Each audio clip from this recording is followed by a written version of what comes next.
was his independence. He was a pain in the backside for Europe, for America. It wasn't that he was a dictator, that he sponsored terror, or that he suppressed dissent. Look at Saudi Arabia or Bahrain, close allies of the West. It was that he wouldn't play fetch. He'd given them the middle finger for so many decades and gotten away with it until March 2011. We will deny the regime arms, cut off its supplies of cash, assist the opposition, and work with other nations to hasten the day when Gaddafi leaves power. After what happened in Iraq and Afghanistan, everyone was naturally a little concerned about NATO rushing in, guns blazing. So they tricked the UN.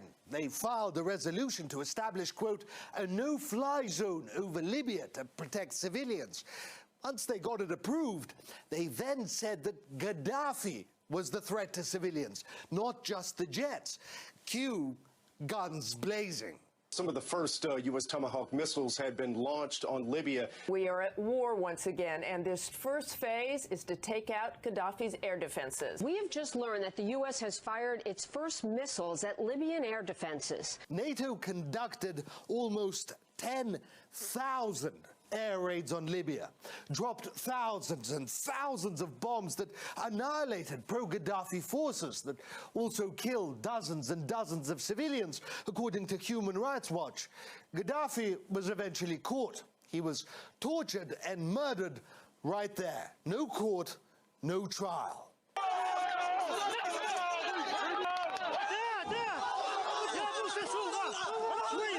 We came, we saw, he died.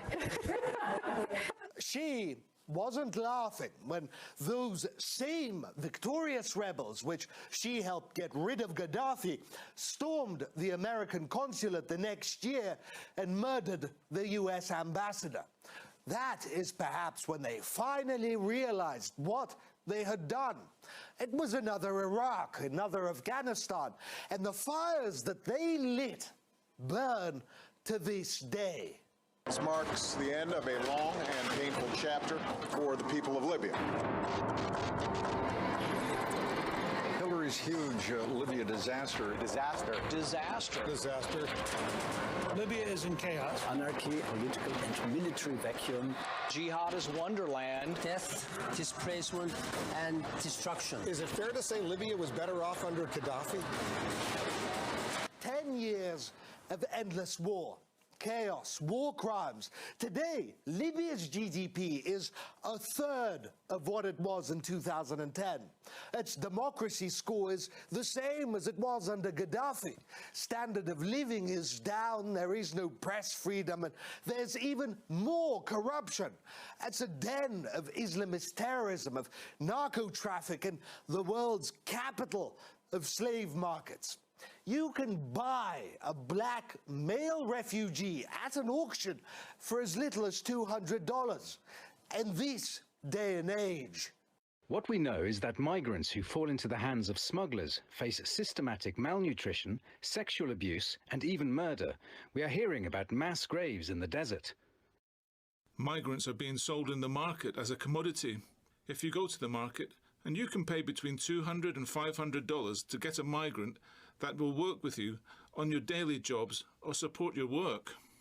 The war still rages. Warlords and Islamists, gangs and tribes, traffickers and slavers, still all at it. Oh, and the oil giants, Italy's Eni, France's Total, to name a few, no problem pumping oil in the middle of a civil war. I did forget to mention, didn't I? Libya also happens to have the largest oil reserves in Africa. And a few years before they bombed Libya into the ground, Gaddafi had hinted at potentially nationalizing all the oil production. But no, that's crazy. Including the president-elect have said, well, we were given bad intelligence. They misled us on the intelligence on Iraq. That's a very specific reason. There's probably some truth to it, but I think it misses sort of the lesson of the Iraq War. Likewise, your justification for maybe coming to a new approach on the Libyan civil war is, well, maybe we overestimated the idea of having viable successors there.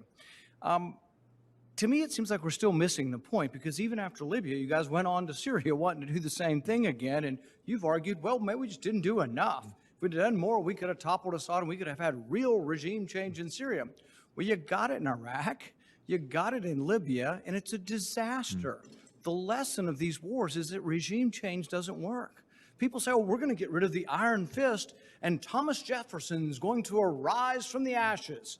But mostly what you've gotten through the policies you have advocated, and Joe Biden has advocated, and frankly, John Bolton has advocated, this idea of regime change has been a disaster for the Middle East. We complain, everybody around here is concerned, Iran, Iran, Iran. Well, why is Iran stronger? Who's their best friend in the region now? Iraq. You know, we did that. We had a balance of power. It wasn't perfect, but we had somewhat of a balance of power in the Middle East, and you guys messed it up. You got rid of the one bad guy, and another bad guy got stronger. And so then you went to Libya and did the same thing. And they said, well, maybe Libya's a one-off. Well, maybe there's a rule here. Maybe there's something we can learn about regime change, and maybe we can learn that humility would be that maybe we shouldn't be choosing every government in the Middle East. Are any of the lessons you've learned from the failure of Iraq war, Libyan war, the chaos, the vacuum, and more terrorism that occurred and more lives that were lost, and then to go on to Syria? I don't get that there's been a lesson learned.